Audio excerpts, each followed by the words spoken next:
All right, mate. Here we are. Here we are. Here we Here we are. Here it is. Finally. Weird. I mean, it's only been, half a week. True, but the wait itself has been years. Oh, 7 years, yeah. 7 long. Although me and you did years. have to wait for 7 or 8 years for Borderlands 3, so. We did, and also I only played The Last of Us. Oh, we only played The Last of Us 1. Oh, that's I only true. played The Yeah, Last you of Us played 1 it like fairly 2018 recently. or something Yeah, like that. exactly. Yeah. Yeah, you didn't play it in 2013. So, ladies and gentlemen, welcome to the first ever TGO special. This is a show where me and Jay talk about video games and why they're awesome. This is a special show, Awesome. or not awesome.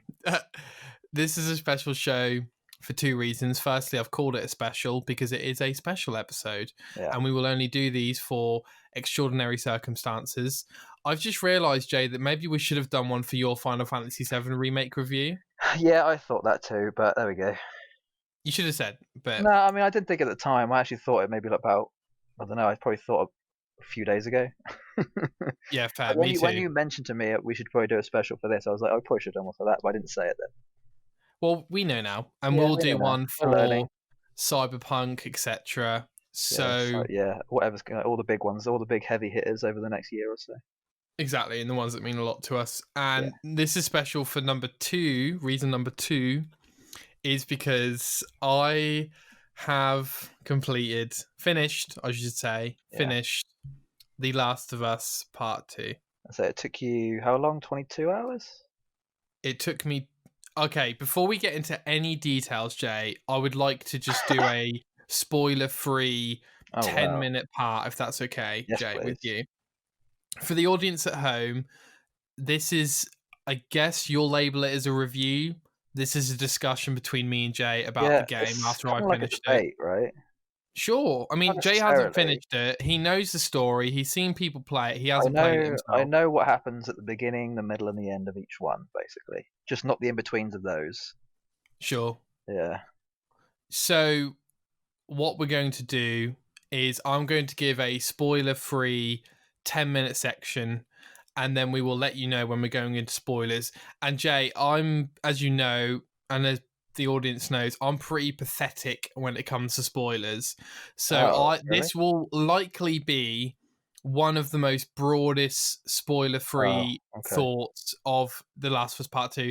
As soon as that's done, Jay, feel free to ask me anything you want. Okay. Oh, God. But if it's okay with you, I'd rather not give the length. So I'll explain why my stance as it is, Jay, if that's okay with you, for 2 minutes. Please. So my stance on spoilers is like this because if I know the length of a game, in my mind, I'm like this too. I'm thinking, oh, okay, so I'm like 10 hours in, so I've got 5 hours left. And to me, that's a spoiler because... that's true, actually. I'm like that. Because I'm massively like that. I was like that with AC Odyssey, actually. I didn't want to know. Did not want to know. Exactly. And when you've asked me before, do you want to know how many chapters are in? I'm like, nah, I'm cool. Don't tell me. Yeah, exactly. I mean, I like to know when I'm like halfway through, but maybe not at the beginning. At the beginning, I feel I need to know how to play the game before I know. Yeah, exactly. Kind of. Yeah, that's kind of how I. You want to be comfortable with the game before you know. Yeah, exactly. And then another example would be, Nick, why don't you check the trophy list? Well, I won't check the trophy list because, one, there may be trophies on it that... There almost always is, to be honest. Yeah, that might allude to certain gameplay mechanics, might allude to certain story paces. Oh, it's got 10 story achievements, so if I've got 5, that must mean I'm halfway through the game. All these things add up in my head, and that's why I don't watch trailers, that's why I don't read anything on the internet, because it all contributes. And some people might say it doesn't, but to me it definitely does. Mm-hmm. Every single small detail, who you play as, when you play as, who's in the story, what bit was this taken from. I'll give my prime example, Jay, of the game. Mm-hmm. A E3 trailer, okay, yes, from 2 years ago, is in the game, right? Yeah. And if you get to a certain point in the game and you haven't seen it, there's more to come. Does that make sense? Yes. And I was happy to watch that E3 trailer because it was probably like the first trailer we got of The Last of Us Part 2. You kind of have to see the first one. You have to see at least. You do. You kind of have to see. You're right. And it was an awesome E3 trailer. But even then, I was playing through the game and thinking, I haven't seen this yet, so there must be more. Can you believe that? So that's just given a brief Although overview. a lot of trailers nowadays tend to even put scenes that aren't in the game at all. And that's great. I've had that happen a lot. Like I've been playing and be like, well, that bit didn't come up at all. It's like, well, I was expecting this the whole time and it never popped up. So why? And they usually do that to hide spoilers, right? I think. I mean, I think it's a mixture to do with hiding spoilers and also maybe trying to create more hype. Like maybe they want to show you something that you are expecting to see because you like how it looks, but then because you never end up seeing, you've already bought the game, so they have your money already. True. Yeah, True. I mean, it's all marketing, really. End of the day. True. Whether it be hype or money, just depends. Spoiler-free review. Spoiler-free thoughts. This is not going to contain any details of the game. Yeah, story or anything. Story. This is going to be a broad overview. And I'm also not going to include my true thoughts of the game because I don't want to impede on your expectations as the listener. And I think you should go play this game. So, firstly and foremost, Jay, this you're gonna have trouble with this. I know you are. Because you can't. I feel like you can't talk about this game without spoiling it. This is true. Okay, all right, fine. It's so difficult.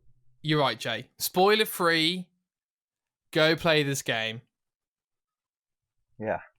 Go play this game. Okay, that's the spoiler free. Spoiler free. Go play this game. That's all I'm gonna say. I don't care if you haven't played The Last of Us 1. Maybe you should. Yeah, I probably should. I don't care if you're a casual gamer. I don't care if you don't like video games. Go play this game. Okay. Spoiler free is out. Spoilers from now. Okay. Please exit the conversation. Shut down the podcast. 2319 alert.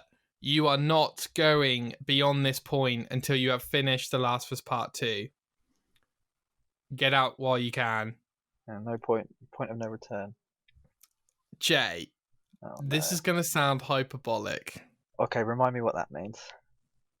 I think that means it's going to sound like I'm being over-exaggerative for attention. Okay, relating to hyperbola. Deliberately exaggerated. There we go. Deliberately exaggerating. Yes. Easier than what I said. Yes. Jay, you've been waiting a long time. I won't be around the bush anymore. Well, this is my favorite game of all time. Okay. Yeah, you do sound hyperbolic. Hyperbole, is that another part of it? But yeah, you do sound extremely hyperbolic. Well, I feel like you obviously need to go into more detail.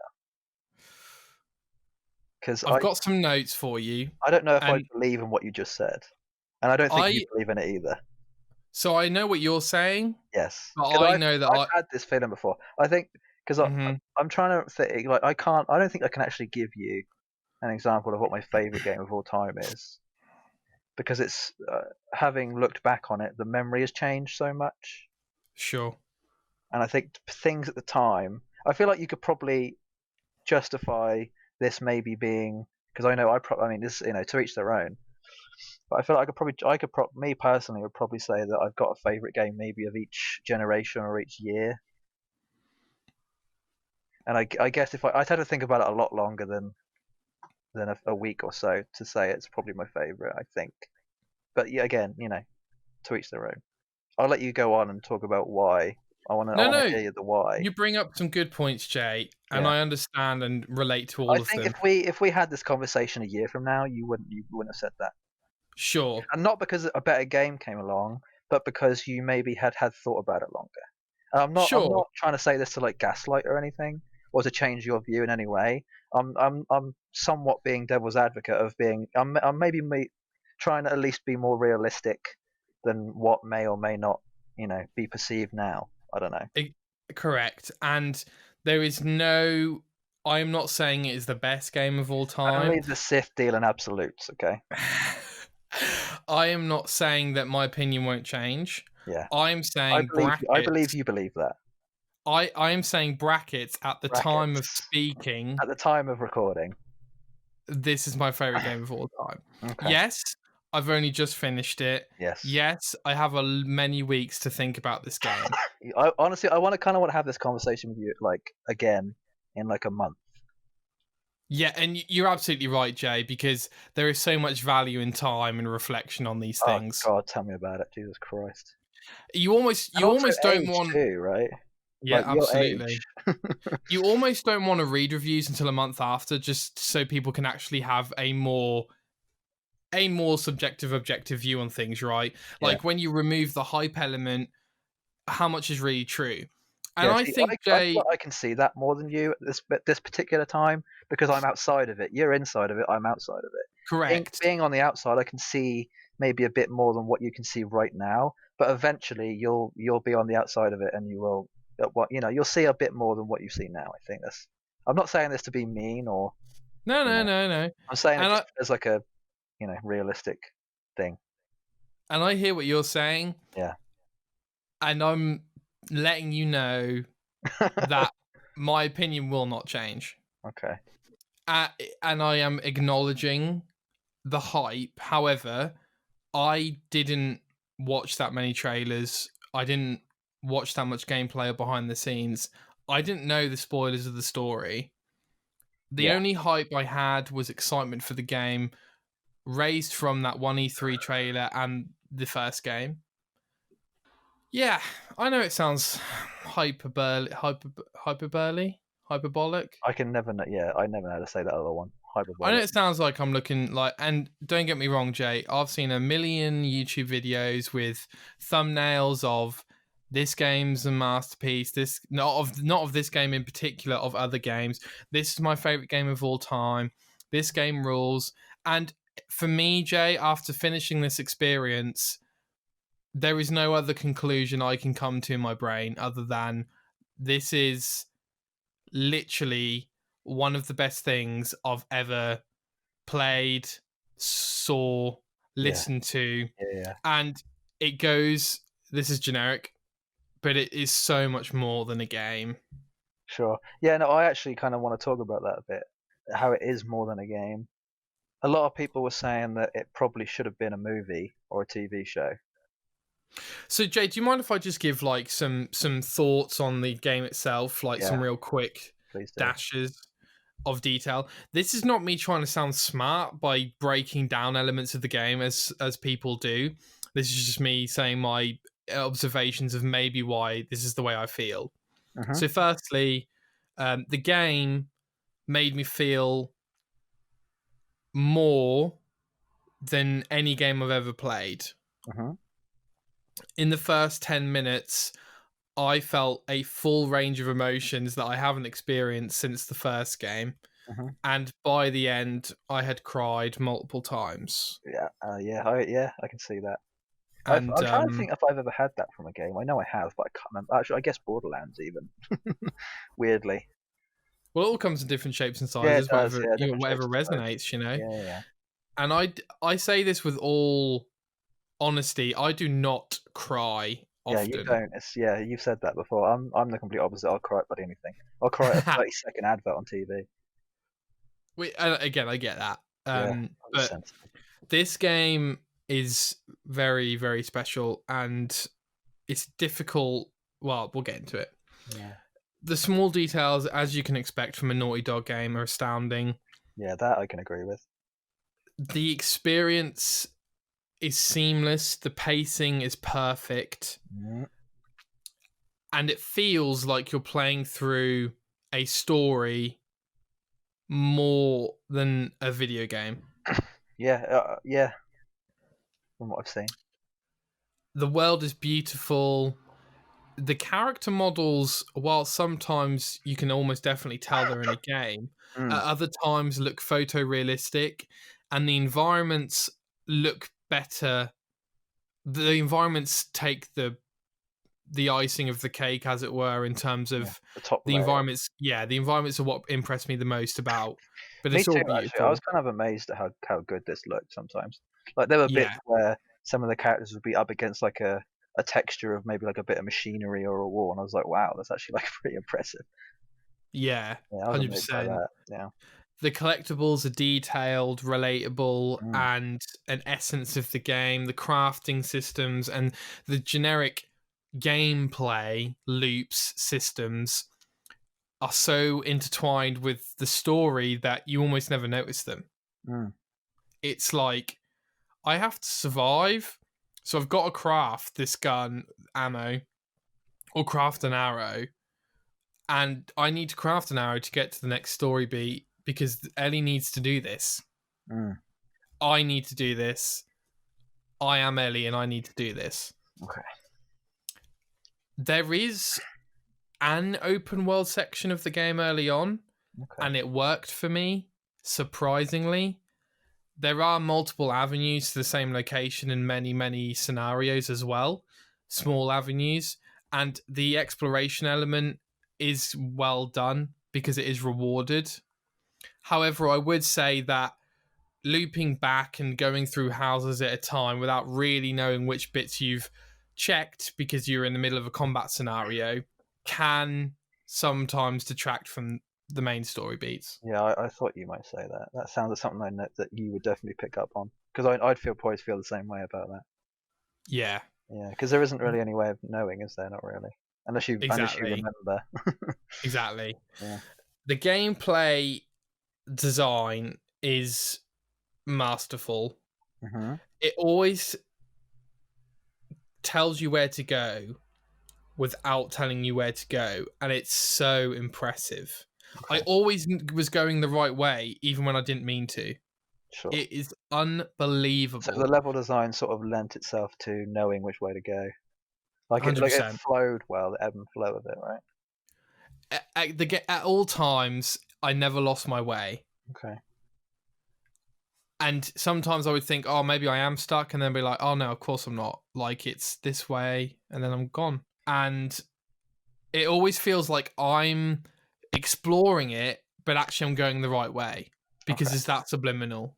Sure. I'm nearly done, so Right, thank you for your patience, Jay. And last kind of observation, I guess, well, penultimate. The sound design is incredible. The feet patter in this game, Jay, is unreal. The what? Sorry? The feet patter, as in the pattering of feet okay. on ground. So the sound design is good. Yeah, the guns sound incredible. Yeah. And last but absolutely not least, the story and the characters they're the best I've ever played. There's no other way to put it. Okay. Within the first 5 minutes, I just breathed a sigh of relief because I knew that I had missed Naughty Dog storytelling so much, and I knew that it was at the perfect pace within 10 minutes. Okay. And I just knew that I was going to love every second of this game, and I did. Okay. So ultimately, Jay, let's get me down from my high ego horse here. I love the game. I loved every second of it. There are issues with it, as I see. I kind of want you to mentioned. talk about what you find wrong about it before I say anything. Okay. Because then we'll have had everything from you, and you can, we'll talk about it some more. Everything I find wrong. See, you find that they've got to think about what's wrong with it. Yeah, I am. Yeah, it's difficult, isn't it? Wrong. Because I guess that is subjective, isn't it? Okay.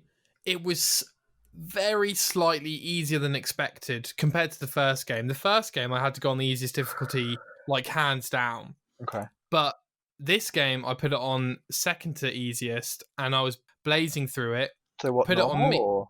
So I pushed it. No, there's one below normal. There's like 5 difficulty second or 6.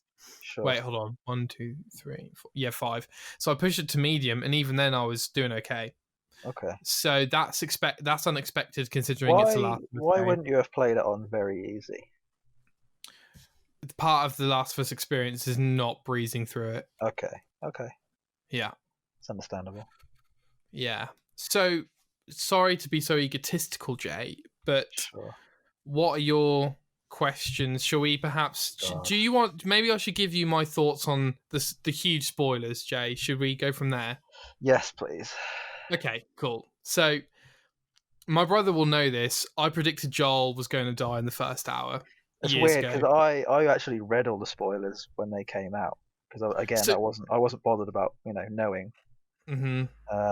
So I knew. I mean, they're all true. All the spoilers, like literally every spoiler that came out came true.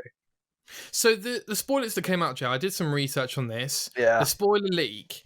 So if I'm correct, Jay, the leak said that Joel died, that you play as another character halfway through the game, and that she was the one who killed Joel. There was pictures, yeah. Jay, I honestly can't tell you how much of a heartbreak that would be if I read that. Yeah, imagine being the director of this game and knowing that, like Druckmann must have really been pissed off,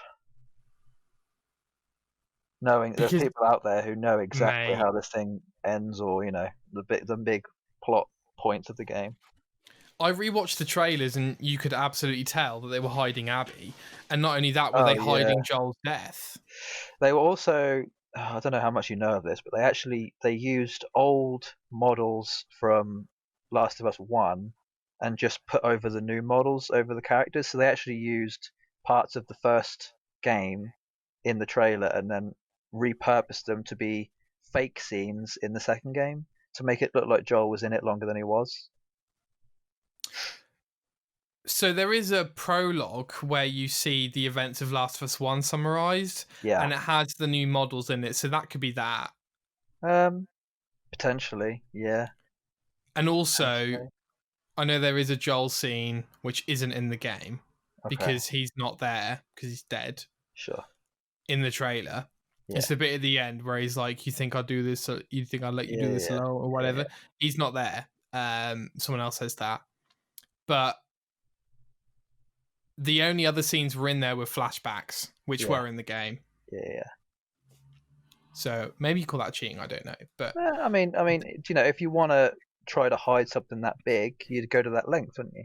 100%. And I think they did the right thing in hiding it. They've done that in Marvel movie trailers, like characters who may or may not have died. They've made them look like they were a larger part of the film than they actually were. They do it in every trailer. It's in every trailer. Sure. Yeah, and I wasn't shocked that Joel died. I completely predicted that. I kind of want to ask you about your thoughts on the leading up to him dying. Because there's one problem I have with the lead up to it. Okay, go on. So in the first game, Joel is an extremely cautious person. Would you agree or would you disagree? Agree. Okay. Would you say that Joel is willing to not help someone who is in danger in front of him to save both his and Ellie's life, knowing that it may be a trap? But he's not with Ellie. Well, I mean, in the first game. But yes, correct, yeah. Because this, I'm pretty sure this happened in the first one, where Joel can recognize a trap, before it happens. He'll know to get out of the danger before there's any chance of it even going to that length. And I think what a lot of people are having a problem with at the minute is Joel gave up who he was too easy to people who he didn't know too quickly, and that's how he got himself killed. So I have to say, Jay, when I checked out the reviews for this game, I was shocked. Yeah, I could tell you were shocked because it's come from the outside of the box. Oh my god. I for sure thought that, this is a total Last Jedi. Every critic is given it 10 out of 10. It's a Last Jedi. And every player is like, hey, I am utterly shocked that people do not like this game. Shocked to my core. Yeah. So, and I assume your point of view is coming from these people who have a problem with the story? Yeah, I just want to know, if you had an issue with Joel all of a sudden being a lot less cautious than he used to be. So, it's a good point. Because you think Joel's the kind of person who, given previous instances who wouldn't give up who he was because he knew he was in danger and someone was after him. He just didn't know who. But him being so trusting all of a sudden seemed a bit odd. So let me give you the context, Joe, if that's okay. Sure. Firstly, they're literally all running away from a horde of infected when they meet. Yes, I know this, yes. Secondly, Joel's been part of Jackson now for 4 years, and I expect his defense, if you will, has lowered. Yeah, right. Okay. Especially since the degradation of his relationship with Ellie. 100%. Thirdly, that's really true. Actually, that's a good point. Thirdly, at any point in the story, I had no problem with anything that happened in terms of character motivations or. Okay. Yeah, you've actually answered like 10 questions there by saying that. So well, like my overall question was, did you have a problem with anyone's motivation at any point? I did not. Right. Okay. I'm curious about that. Do you want to? I'm trying to like think why you wouldn't have a problem with any of the motivations. Is it because ultimately you can't change it? It's already set in stone. Is that why you don't?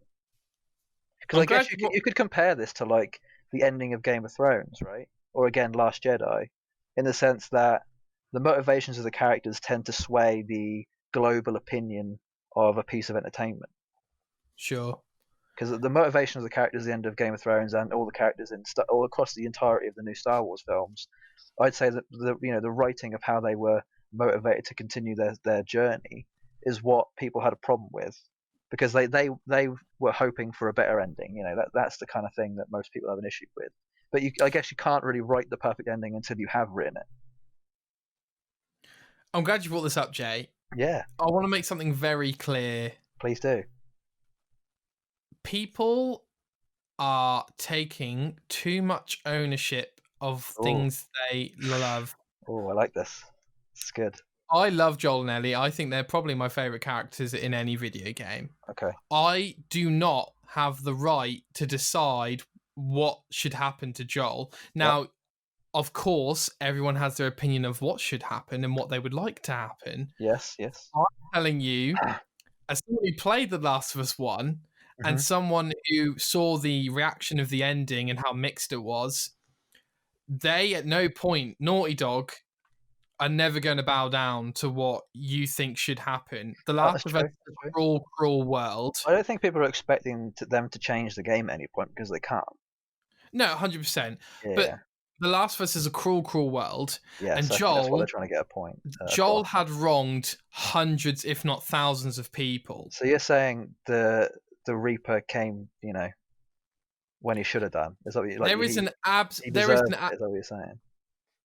Definitely not. But there is an absolute point of view in the game that the karma has caught up to him. Yeah. Okay. And I think from playing the game, karma caught up, and we didn't care. We wanted to kill everyone. Yeah, we still want to be on the tirade of just killing everyone as long as Joel got his way. We wanted to kill everyone because we don't care. We don't care if Joel did a bad thing and suffered for it. Yeah, that's what I mean. They still deserve to die. Yeah, okay. And also I would like to say, Jay, that it drives the entire motivation of the whole game. You should be angry about it. That's the point of the game. Okay. You're not supposed to be angry, Jay. You're supposed to feel utter rage. Something, yeah. Which Ellie does, and which is what you do. Does. She begs Abby to stop. She begs her. Yeah, and Abby still kills him. It is, and there is, I totally get the point of view of, that's not how Joel should have gone. That should have been pretty and tied up with a nice little bow like Steven Spielberg. Maybe in a Steven Spielberg film, but not in The Last of Us. Would you say that people are unhappy with that he went out rather than being smart about his decisions, being dumb about his decisions? I don't really see... I've got to be honest, Jay, at no point in the game was I questioning Joel's motivations. He did show signs of humanity in the past. The whole reason for him delivering Ellie in the first game was because he made a promise to Tess who he shared a relationship with, and that showed his humanity. Further showing his humanity is the relationship he develops with Ellie. I never had a problem with the idea that Joel wasn't going to kill everyone on site, especially when he's being chased by infected, especially when he had no other option other than to go with Abby to their fort or whatever, to their little base of operations. And I think in a way, he knew that something was coming because of what he did. He did. But would you say that he probably shouldn't have given his name up? That he should have made up a different name? That's a good point. I was a bit surprised when Tommy and Joel said their names. Yeah, because they knew they were being hunted. Did they? Said, yeah, they knew that someone was coming after them. They just didn't know that who exactly it was. I don't know if they did know who was coming after them, if anyone. From what I've seen, they knew, but I could be wrong about that. Joel knew he done wrong, but I'm not sure that he knew that anyone was after him for sure. Okay. I might have to go back and have a look at that then, because my opinion is based on the fact that Joel and Tommy knew someone were coming after them. They just didn't know who exactly it was. They didn't know they were named Abby, and they didn't know they were, all these other people. No, because I think Joel's interpretation was basically, I've taken out the Firefly leadership. There's no way anyone is going to be able to formulate an attack against me, especially when I'm at Jackson. Okay. And also, I actually thought it was a bit reckless that he said Joel and they all thought it was the same Joel. Like, could have been another Joel, but that's very true. I think they took that gamble. They took the gamble. Abby took the gamble, because the thing is, it's a win-win. If it is him, they've won. If it isn't him, well, it's someone else out of the way. True. Right? I guess it's a win-win. So in reality, it was more to do with Abby doing what needs to be done rather than anything else, I guess. And also, his death definitely, as you said, Jay, represents the harshness of the world, where if you do show your humanity at any point, you may die. Which is what he did. His humanity was trusting these people. Correct. Or at least trusting them enough to give up his own name and Tommy's name. Correct. Or Tommy giving up Tommy's name, I guess. Which is what I guess. Yeah, I'm still having a little bit of trouble with that, but. So I see. So people playing this game have had a problem because they think in their heads, "Oh, Joel, you could have just said someone else's name, and we could have." Yeah, that's the main thing. He could have avoided being killed then.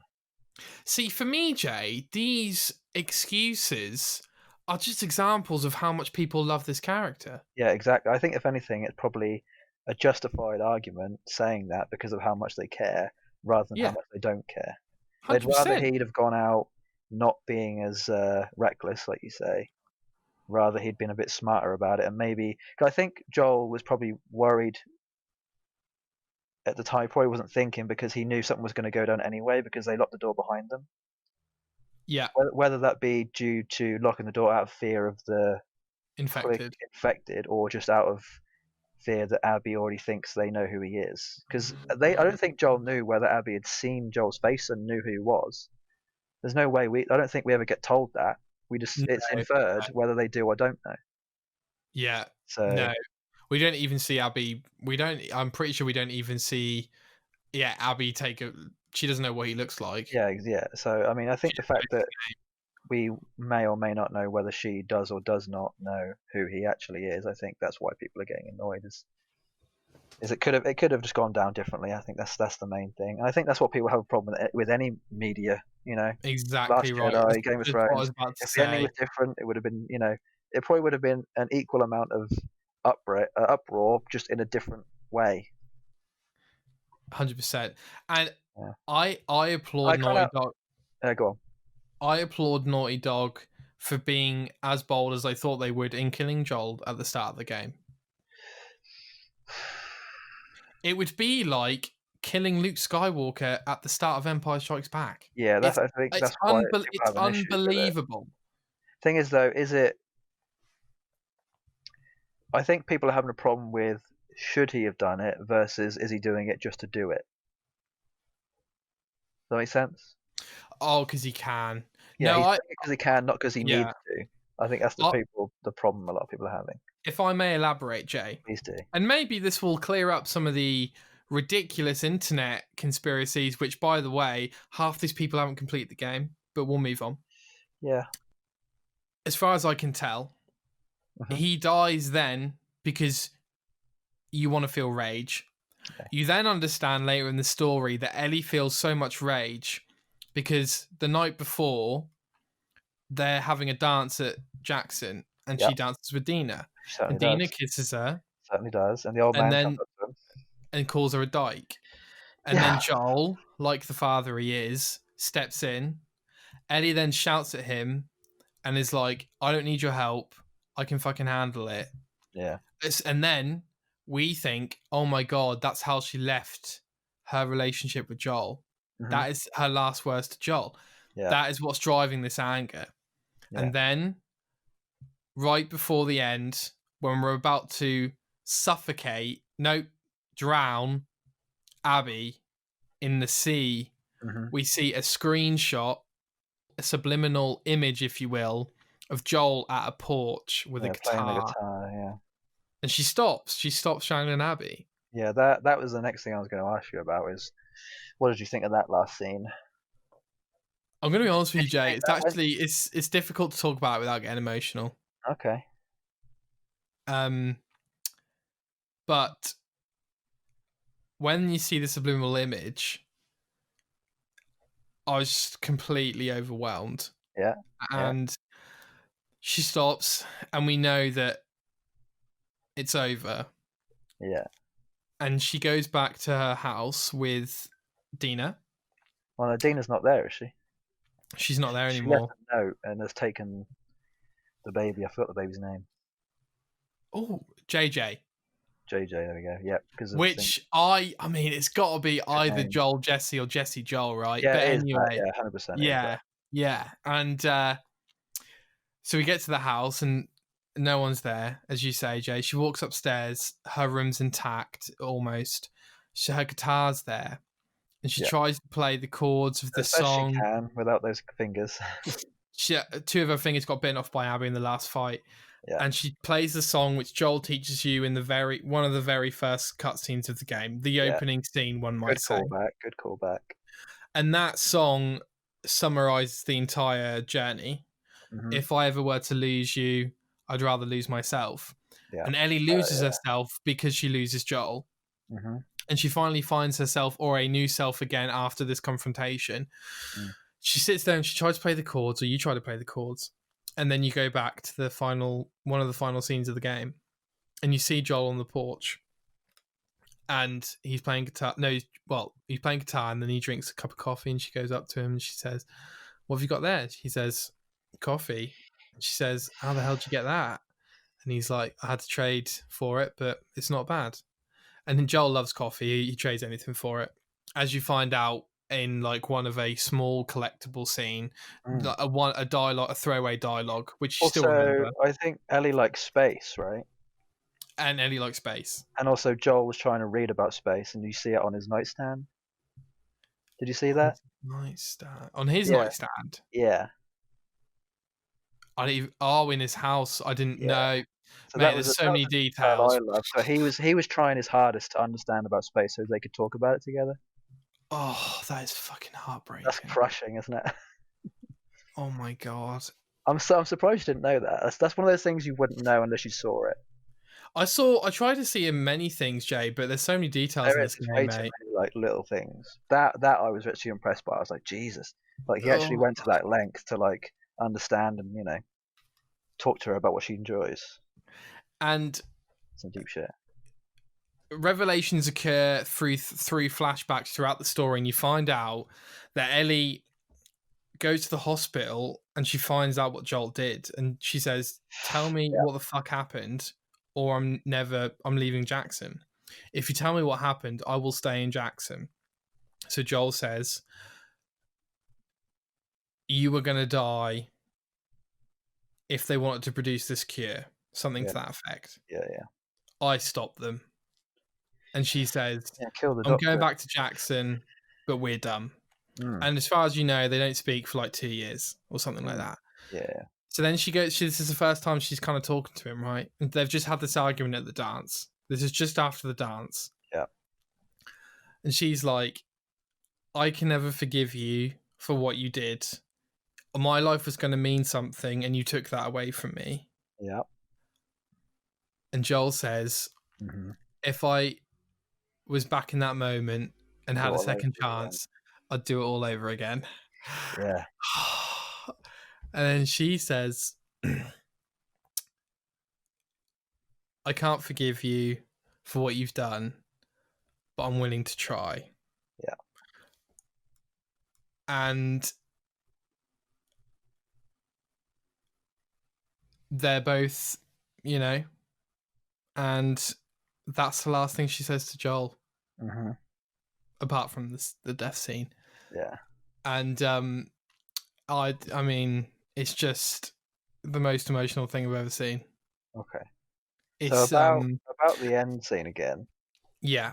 The fight. Do you think Ellie should have killed Abby? No. And why not? I just want to put that out there, Jay, quickly, that a lot of people have been, well, some people have been saying that by the time they finished the game, they felt more for Abby. Incorrect for me. Yeah, I never felt more for Abby than Ellie at any point in the entire game. A YouTube commenter put it the best. I never loved Abby or grow to love Abby. I just stopped hating her. Okay, yeah, that's a good way of putting it. And by the time I was drowning Abby, I was like, yep, this needs to happen. This needs to happen. As soon as you see the Joel image, you know that it doesn't need to happen anymore. Okay, see, I'm surprised you thought that quick. I can't explain it, Jay, apart from that's what the game, spoke to me. What I've heard from people saying, the justification of why Ellie didn't kill Abby. What's your justification for it? It's a difficult question, Jay, because I'm not sure. I'm asking it. I'm not sure I can put it into words. I think I can. I can try. Go on. I think I know where you're coming from. I don't even know where I'm coming from, to be honest. From what I've heard people say, the reasoning for it, it's mainly to do with Joel, as he obviously killed many people to get, to get to where he wanted to be, and to protect Ellie or whatever. Yeah. And so Ellie saw Joel as this person who was more forgiving now and was willing to not do that kind of stuff anymore. So Ellie wanted to do the same, and to be able to forgive him, she had to then, lead by example and do how he was trying to be in the end. Yeah, I think you've probably summarized it better than I could, Jay. I agree. I'm outside of it. That's why I love this, because I've had a similar thing where I've been inside of a game so much that I can't even tell you why, but I know it's in there. I think you knew that probably subconsciously. You just couldn't get it into words yet because you're not outside of it yet. Definitely. And my initial thoughts were, it's because she can kill her. That's why she doesn't have to. Yeah, but then I was like, an equally as good argument to make. She knows she can, but because she wants to not. It might also be that she doesn't want to be as evil as previously other people have been to her. She wants to sort of not. I guess this could, it could come from this too. She knows that Joel's karma came back to him, so she doesn't want the same thing. She wants 100%. To now live the rest of her life without knowing this, having this weight on her back of having killed someone who was just trying to do the same thing as her, which is, avenge her father, essentially. Yeah.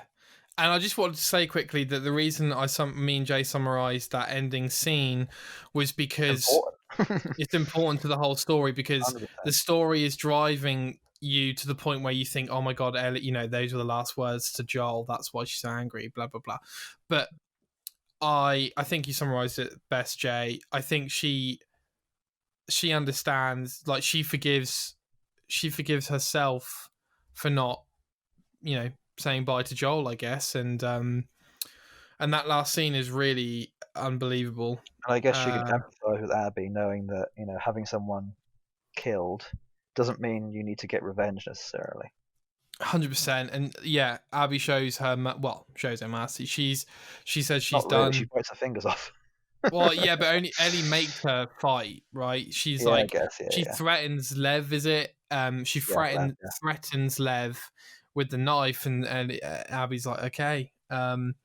So yeah, I'm dragging on a lot, Jay, so I apologize. No, but do you have some questions that you really want to ask me about the game? or that you some thoughts that you have, I've perhaps some asked most of more. them. Another one I wanted to ask you about was, which I guess you've kind of already answered, but the deaths of the other characters in the game. Okay, Did you think they were too sloppy, or not necessarily sloppy, but quick. too quick, ungrate, unhonorable, stuff like that? Good question. It's difficult to justify the brutal killings of The I think Last I of Us can actually answer this myself. If I may, I think I Okay. think the best way to answer that is probably that it just shows the harshness of reality, of how things aren't always going to go perfectly how you want them. People can easily get killed just by a gunshot to the face. It's Exactly. just as easy to get gunshot in the face than it is for any other kind of death. It's just harsh, brutal, the way the world works, revenge, vicious, stuff. The way people think about things. They don't. Abby obviously wasn't thinking too much. She was just thinking survival. She needed to survive. Jesse was in the way. Tommy was in the way. So just shoot them both in the face. It's easy. Once you've done it before, you can do it again. I think that was actually what Druckmann said about he wanted to get his point across, was he wanted to show the snowballing effect of violence, essentially. Mm-hmm. He wanted to show that how it's easy once you start killing people and start getting enough revenge, and you start on this train of violence, how easy it is just to continue that pattern and to not have any remorse or empathy or love or, towards any other. You just want to keep killing until you get your way, which he's definitely made that bloody point very evident. And I think that's probably why he ended it in such that way. He ended it in a way of he knew Ellie was better than that, so he wanted to show the audience that Ellie was better than that. Definitely. Right? I guess, Yeah, you made a great point. I just make a small addition that Please do. it's difficult to justify the brutal killings of The Last of Us because of Extremely so. how honourable the killing of Sarah is in the first game, and how Mm-hmm. that's probably the best death scene ever. Mm-hmm. But like you say, Jay, it's the brutal universe, and also most of the deaths you see twice, and Yeah. actually, from both perspectives, there is a little bit of reflection allowed there. But like you say, I think ultimately it is very much you don't get to cry for Jesse. Abby's Yeah, about to you kill don't. you. No, yeah. So it's brutal, but I think the deaths that it sounds horrible, but the deaths that really, really, really matter, I think they do give you reflection on. Yeah. Yeah. It's hard, and I'm trying to think. There was something I was going to say. Oh yeah, something about so I guess you could compare this a little bit. This might be a bit of an odd comparison, but with how when superheroes don't kill people, they just knock them out. Okay. And also, I guess you compare it again to like Robin Hood, stealing from the rich to give to the poor. But in this sense, it's killing people to survive, right? It's kill or be killed in this world.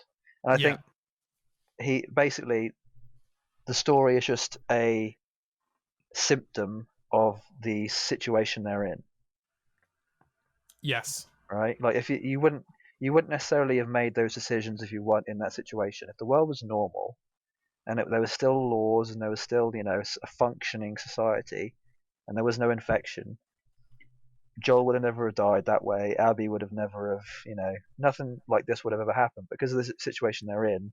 Things have to go differently, and it just so happens they end up a bit more vicious and a bit more violent than they would have done if there was no infection. So I think if anything, it's just more of a symptom of the situation they're in than anything else.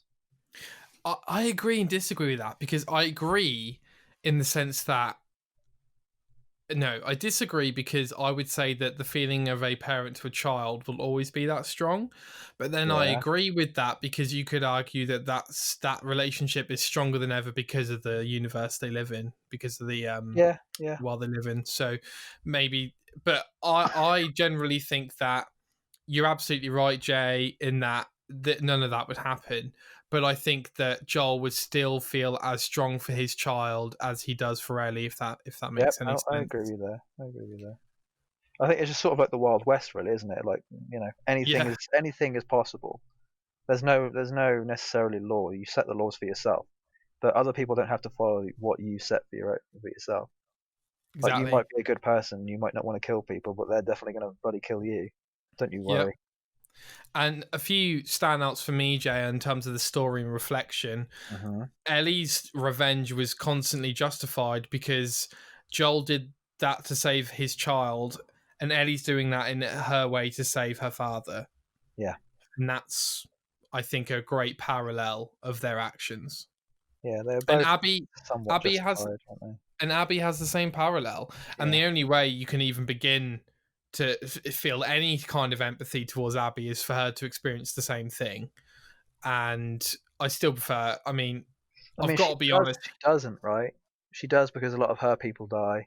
Well, her father dies. Well, yeah. Oh, yeah, you're right. I forgot about that. Yeah, you're right. Her father dies, and Joel kills him. So I guess ultimately the question is who I think why people have a more of a problem is because they think Ellie and Joel matter more than Abby and her father. When in reality, or they feel more for them. It's just two sides of the same coin. It's Correct. Abby and her father on one side, and it's Joel and Ellie on the other. It's just the audience tends to care more for Ellie and Joel because they've been with them longer.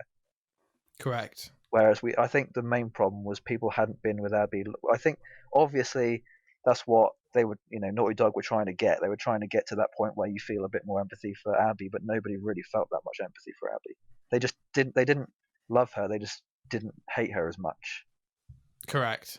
But to be fair, I think that's I wouldn't expect anything more, especially from the person who killed Joel, at least from my perspective, because like you say, Jay, we feel less hate towards her, but we're all I'm Ellie and Joel till I die at this point, Yeah, I think people maybe need to remember that, I guess. I think they're just pissed off that it isn't all bloody, sunshine and rainbows, I guess. I think it's difficult because, again, that's a hard thing to do, to play as the character who killed Joel for half the game. It's a difficult thing to do, and it's an even bolder move to do it. Yeah. And at the end of the day, I think people hate it a lot.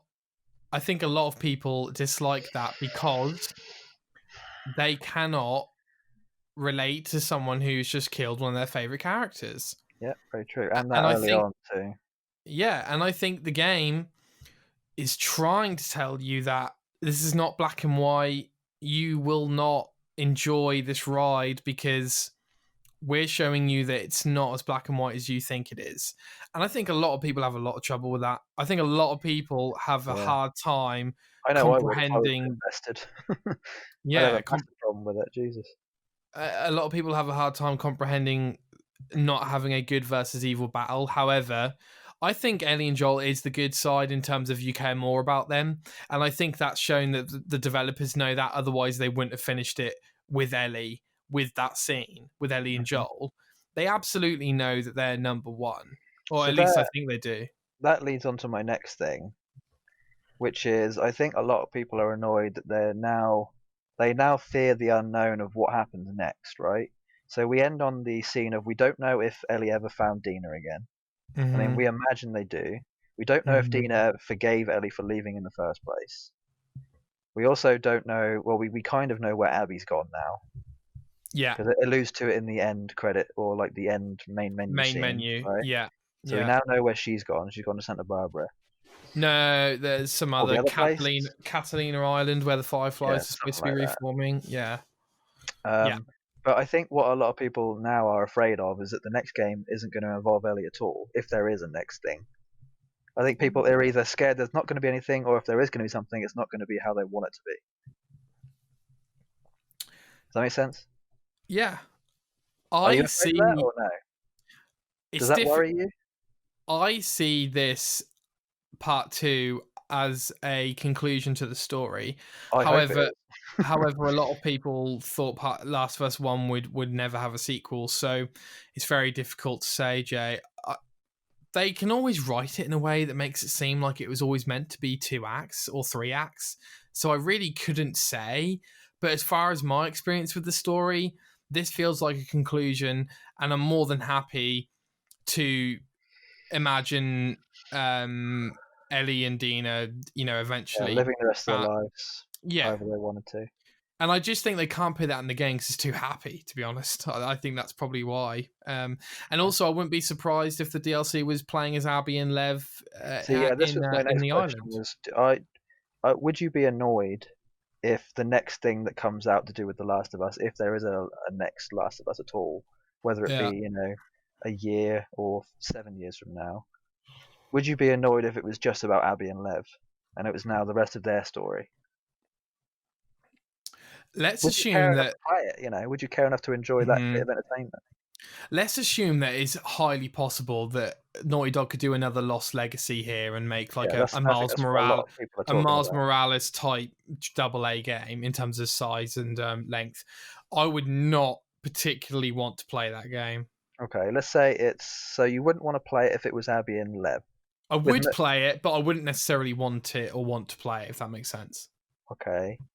Now let's say it's a addition to Dina and Ellie's story. Would you want to play it then? You can't. There's no way. Imagine that it is just that with no Abby and Lev. Okay. There's no Abby, there's no Lev. It's just about what's happening with Ellie and Dina. Would you want to play that? 1,000%. Okay. Now imagine you've got the two mixed, where it's both of their stories and they actually intertwine at some point. Or maybe they don't intertwine. Would you play it then? Happy to do that.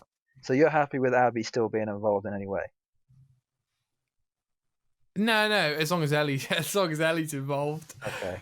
Yeah. See, I think a lot of people have a problem with having to compromise, or maybe the idea of having to compromise with having someone in there they don't want and having someone in there they need to have. That makes sense. I think that's where the ultimately the anger comes from. The anger comes from not wanting something but being shoved and forced to do something they don't really want to do, which any human doesn't want to do that. Oh yeah, and I completely understand why they wouldn't want to play as Abby for 12 hours, and I do think she is a less interesting character than Ellie, though we have to explain that we are talking about some of the deepest, most fleshed out characters in all of video games here, let alone most any story really. But I would never. I struggled, but I carried on. Yeah. So are you happy with that, or would you rather have not struggled at all? No, I'm happy with the struggle. Okay. It's like. See, are you content with it, or are you just saying that because you know it's already happened? No. It's like running a marathon. Mm-hmm. And then someone's like, okay, you got to run it backwards now. And you're like, what? But I've just run it. You're just telling me I've got to go all the way back the way I came, but I don't want to go back there. I just ran it. I just did it. And then, like, not only that, but, like, you got to run it with your mum next year or something, right? Yeah. And then you're like, oh, no, that sounds awful. And then you do it, and you're like, oh, this is a whole new perspective. I get it now. Do you mean it's, like, just different? Not necessarily you didn't want to do it, but you kind of had to do it. Right? The only time in the game... have a choice. Yeah. But I was happy to see where Naughty Dog was going to take me. Okay. But is that an opinion of someone with a bias towards the game as a whole, or just someone who's objectively looking at something? The only time I felt that I didn't want to play it was when you are trying to kill Ellie. Okay, I died at that point 10 times because I fucking refused to play the game. See, does that, you having that feeling, annoy you, or are you glad that it happened? No, I'm just down. They were bold enough to give me that ride. Where else would that ever happen? See, I guess that's where the main issue is then, isn't it? Right there is whether you're the kind of person who has issue with that or accepts it because of who made it. Sure. Yeah, I think that's where we can agree or disagree then, I guess. No, I think you're right, Jay. You've probably spot on with that. Well, no, I mean we can agree to disagree about whether that should or shouldn't have been an issue, right? I think you're spot on that. You're either happy to experience the ride, or you want to get off because you're not enjoying it. Yeah, I guess. okay. That's actually like a really nice cherry on top, a little bow tied together. That's really nice. I like that. Yeah. And I guess that's where people need to look at it from then, I guess, isn't it? You can say, well, I enjoyed it because of what it was, or you can say, well, I'd rather get off now. Yeah. Yeah. 100%. And you don't have to play the game. So I guess to. that then leads on to, well, is this a 10 out of 10 or is this a 6 out of 10 because of those reasons? Because you're either going to get a 6 out of 10 or a 10 out of 10. You're not going to get anything in between. Maybe you can help me here, Jay. I'm having a really hard time. Yeah. Understanding. I've got to be very clear about this, Jay. If I didn't like playing as Abby for 10 hours, I would have said so. Yeah. So I really am. I feel that I'm getting more honest with myself every year, and cool. I think we're both fairly honest with ourselves in terms of how much yeah. did we try to every day try to be, because that is a missing art, right, of being human. Yeah, bloody hell. People lie to themselves every day, right? Yeah, and and so I have to be honest, Jay, when I genuinely when I first saw some of the reactions, I was shocked because I struggled to comprehend as a gamer how you could not respect the bold storytelling and places that you didn't want to go but you went anyway. Yeah, I'm genuinely still trying to decide how I feel about it, because I can understand where people who would enjoy this kind of thing are coming from and how much it would annoy me, to and not to be annoyed at the fact that they may have, forced you to do something you didn't want to do, whether that was bold or maybe you don't. I mean, because You don't you want to do it. you say it's bold, but others say it's brass and annoying, right? Sure. Bold and brass is a very fine line between bold and brass, right? And it's difficult for people to say they're on the bold side when they want to be on the brass, and vice versa. It's a very fine line, and I still don't know which side of the line I'm on. I can't justify saying either or. I have to be in the middle. It's so difficult to pick a side. Well, I'd say, Jay, you can't until you've played both games, I've got to say. I feel like I can. Objectively, I can. Subjectively, I can't. Okay, you absolutely can. I would recommend you play both games before you do, though. Yeah, I know. See, I know what you mean by that, but I don't think you know how. Oh, it's really hard to like explain this. What's the best way to explain it? Wouldn't it be like voting for one of two politicians, right? Yeah, it's like that a lot, actually. But like you know what they look like, you know how they speak and what they talk about, but you don't actually know their policies. You've never read the policy paper. Okay. So bad example, I guess, but that's kind of yeah. like you know what happens. Either answer is a lesser of two evils, right? Because if you say bold, it's an evil statement. If you say brass, it's an evil statement. Well, that's true. Good point. But I was thinking more like, you know what happens, you know the story, but you've never played it. Mm. It's I still don't know if I can agree with it's that. It's a whole different experience. Because that really does like that saying that really like tells other people your political stance, doesn't it? Like agreeing with whether I am on the bold or the brass side tells a lot about someone. If you say bold, it probably means you're a lot more forgiving of something, whereas if you say brass, you're a lot more opinionated about something. I see your point. Yeah. Yeah, it's difficult, isn't it? I honestly, I'm afraid of. If I give you an answer, I don't think I genuinely think if I told you either or, I don't trust myself enough to know that I'm being truthful to you or not. Sure. Does that make sense? Like well, maybe we just leave it. That's kind of how I want it. I kind of like love the fact that it's open ended like that. Yeah. Because if I told you I agree with you, I don't believe myself, and if I told you I disagree with you, I also don't believe myself. Yeah. And I'm really struggling with that. We'll leave it in the middle. It's so much nicer to leave things in the middle.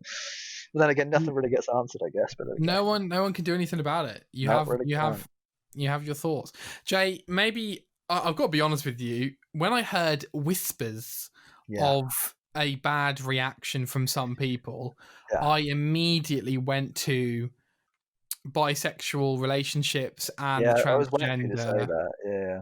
the transgender Part of the story. conversation, storyline, story plot. Is you're fairly tuned to the internet. Is there been reaction to this? Yeah. I think a lot of people are blaming.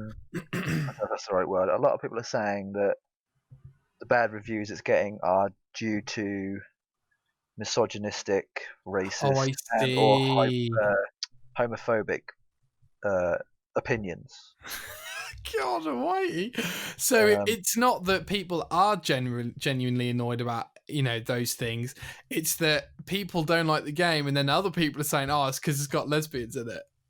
Yeah, so people are blaming other people for being... They're basically accusing other people of being misogynistic and or homophobic and or racist. Which I don't think is the sole reason. I think it's definitely part of the equation. It's just not a very big part of the equation. Do you think it's part of the equation? Oh, 100%.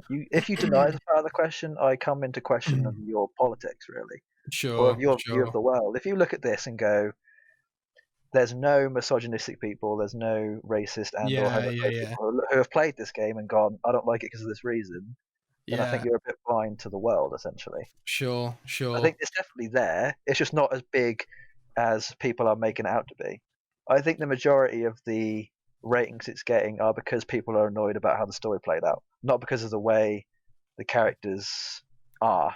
I think there's definitely people who do feel that way, or it might be a good combination of those things. Yeah, because people are still coming to terms with the LGBT community and whether they think it's right or wrong. They may not even be they might think it's wrong, but not for the same reason that actual homophobic people think it's wrong. They might just fear the unknown, right? Or just are very aware of the pros and cons of what comes from a change in sexuality. We still don't know the lasting effects of being straight or gay. Essentially, we don't know where the end goal is. Nobody really knows because we're never going to get there. We're not going to see it happen. So I think people just fear, what they don't know. And also, if you're not used to, or if you're not in that world, and you don't like seeing it, then you're not going to be happy about a game that might be one of your favorite or most anticipated games of all time, and it happens to be quite heavily involved in that subject. Imagine being someone who doesn't like that subject much, would rather not see that in the media or in any entertainment that they know they're going to enjoy, but it just so happens to be in one of the things they're most looking forward to that year. Can you imagine how much your opinion is going to change of that thing? Probably quite heavily. So I don't think it comes from a place of hatred as much as what people are saying it does. I think it's just lack of, you're allowed to not like things just because you don't like them. You might have had a bad experience with that particular type of person, or you may have never even interacted with that kind of person, but you just happen to not enjoy what they do. I think a lot of people are saying that it's coming more from a place of hatred, but I think it's more a place of apathy. The opposite of love is apathy, not hatred. Yeah, much different. Apathy and hatred, there is a fine line, but it's a line that's quite distinct once you know which side of it you're on. Yeah. Would you agree with any of that? What do you reckon? What's your take on what I just said? Again, it is all hearsay. What I just said is all hearsay. It's all, I pretty much agree with what you just said, Jay. I think it's a small piece of the pie, and I think you've got to be. Yeah. It's a small piece, but a very loud piece of the pie. That's the problem. Very loud. And those things and people exist, and you have to acknowledge that. And I do. Yeah. The biggest heartbreak for me is that it's around this game. It's an absolute tragedy. You're going to see it a lot more, though. We're going to see it a hell of a lot more. Sorry, let me clarify, Jay. What I meant was, if God of War 2 has a gay character, does that just mean all of this political nonsense is now going to surround the game? Because I don't get rid of the fog, get rid of the cloud. Let's talk about, how amazing this game is and how everyone should play it. And now with the combination of I own these characters and I don't want the story told this way, to I don't want to see a lesbian couple or a transgender character or transsexual I don't Yeah. know. All of this fog now surrounds the game, and now, to your first point, Jay, I think it's going to take 10 years for people to really understand how important this game is. I don't think those kind of people necessarily don't know how. I mean, some of them probably don't know how important it is.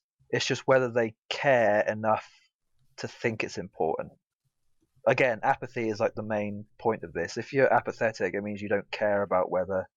I mean, you care enough to not want to see it, but you don't care enough about it being progressive or it being going anywhere that's going to make it more seen or more globally accepted. Does that make sense?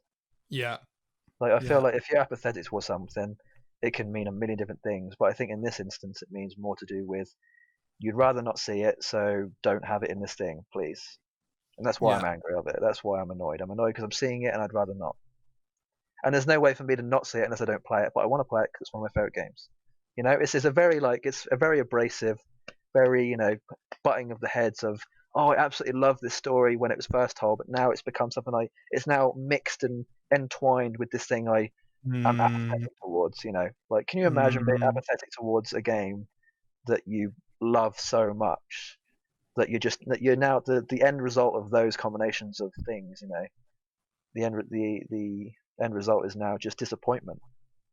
So you play The Last of Us Part 2 and you're homophobic, and suddenly you don't want to play because even though you love the first game, you love these characters, you don't you don't enjoy the lesbian, so you stop playing. Is that kind of what you're saying?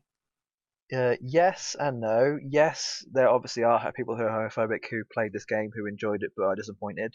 But no, because I'm specifically saying just more to do with apathetic people rather than Oh, homophobic okay, people. You can got be you. both. You can be both homophobic and apathetic and not be homophobic and apathetic. So are you saying apathetic towards like life, or? No, just the gay people. Oh, I see. Okay, okay. Yeah, you may not enjoy seeing it, but you'd rather not see it in the things you enjoy. And that's not a crime to say you don't want to see something. You I've don't got to want to be kill honest. the gays. You Yeah. just want to not see them in your entertainment. I've got to be honest, Jay. I've always thought that you can have whatever thoughts you want and opinions you want, Yeah. as long as you don't abuse other people. I don't see why you should be forced to think something else. What do you mean? Well, if you're homophobic, Yeah. right? If you don't abuse any gay people and you Yeah. accept and embrace all civil rights Yeah. and you don't do anything harmful, Yeah. I don't see why you would need to change their mind per se. Well, yeah. I think we agree on that. Do you mean Yeah, change the mind of the apathetic person? yeah. Yeah. No, I agree with that. You don't necessarily need to change their mind. I think the only reason why people don't like people who are apathetic towards this subject is because they believe apathy towards a subject is abusive. Yeah, They see it as a form of homophobia. They can't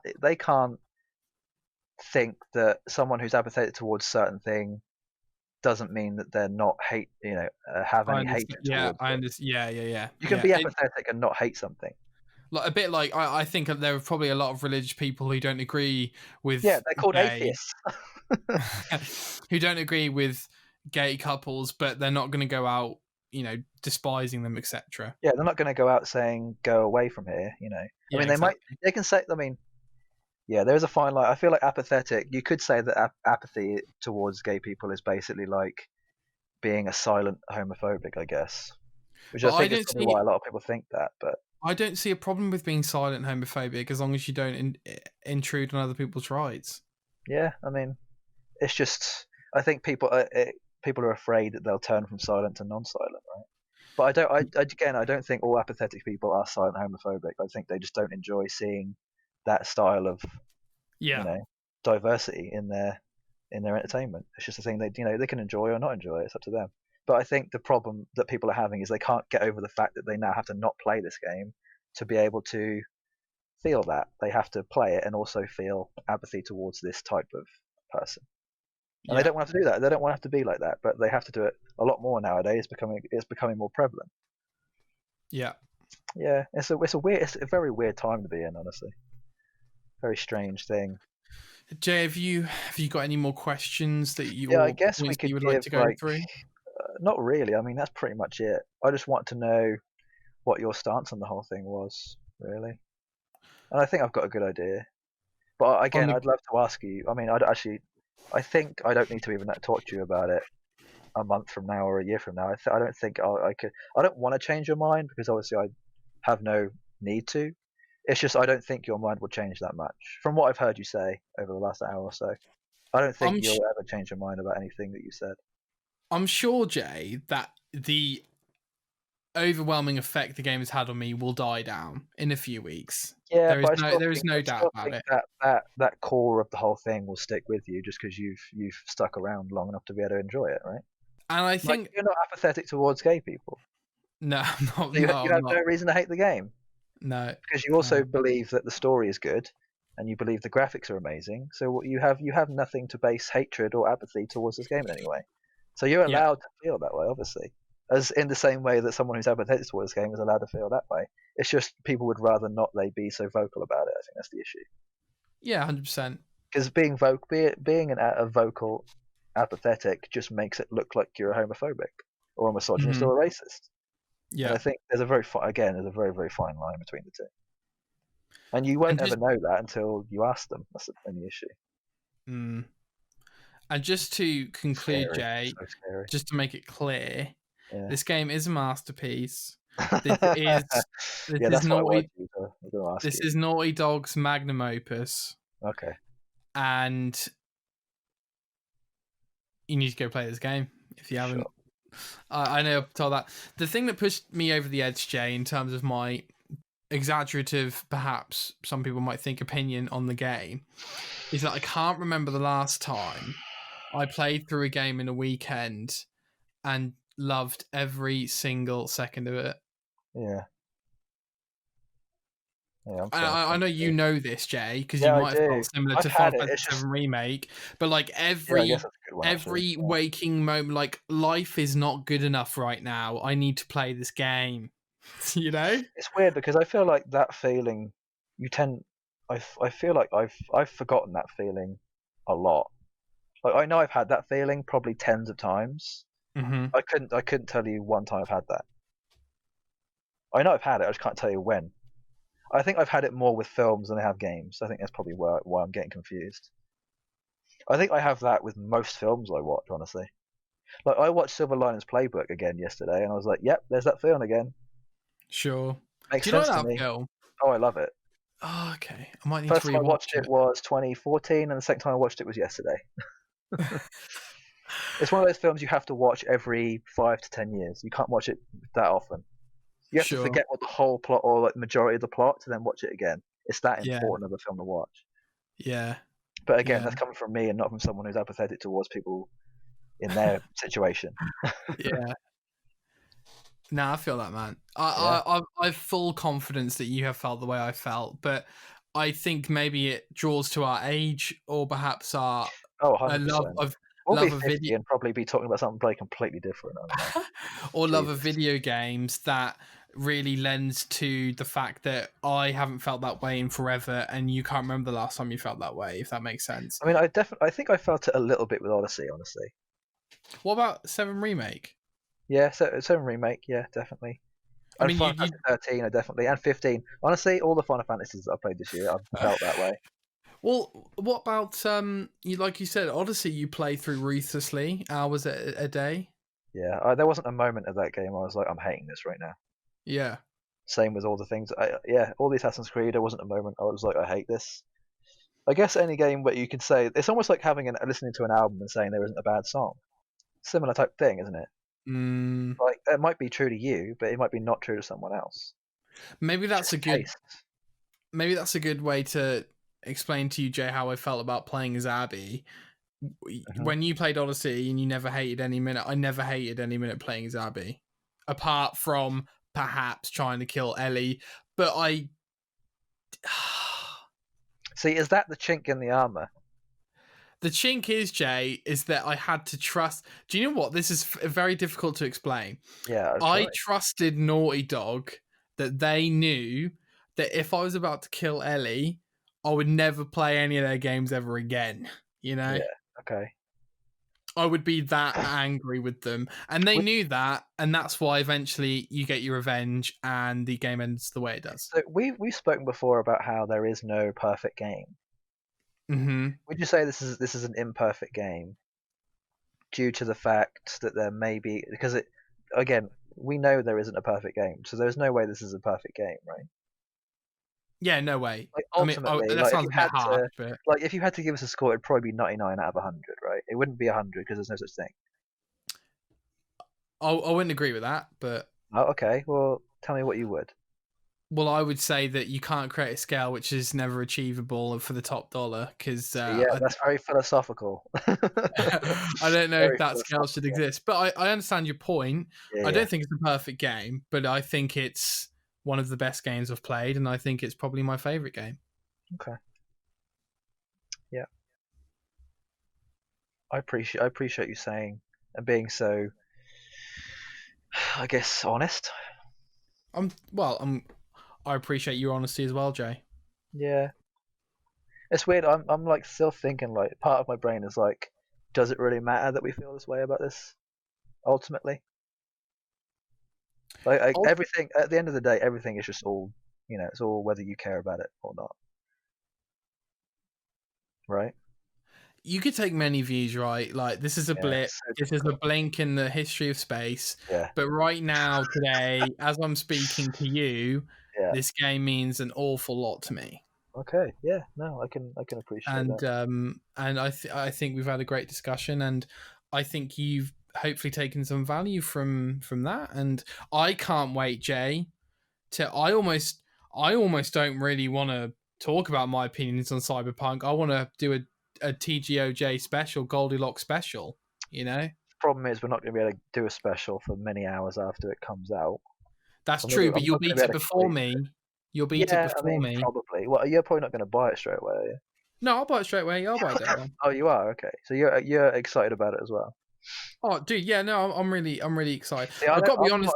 I don't think I'm as excited about it as you are with Last of Us 2. Okay. I can't allow myself to get that excited yet. Because No, if it you're ends up right. being bad in any way, I have to be truthful with myself about that. And also, it's too far away. You'll Okay, here's a burn question out. for you, Nick. Yeah. This might be a bit too deep for you. Okay. Do you trust your opinion that you've given of this game? Do you trust yourself? Do you felt like you've lied to yourself at any point? No. So you think you're being 100% truthful about you haven't lied to yourself about this game at all. Nope. Do you think at any point during this hour and a half almost that you have lied to me about your opinion of this? No. See, what makes me laugh about that is you could be lying to me right now about that. I could, I'm yeah. not saying you are. I'm just saying it's Well, possible. maybe I should say that I'm consciously not lying to you. Oh, okay.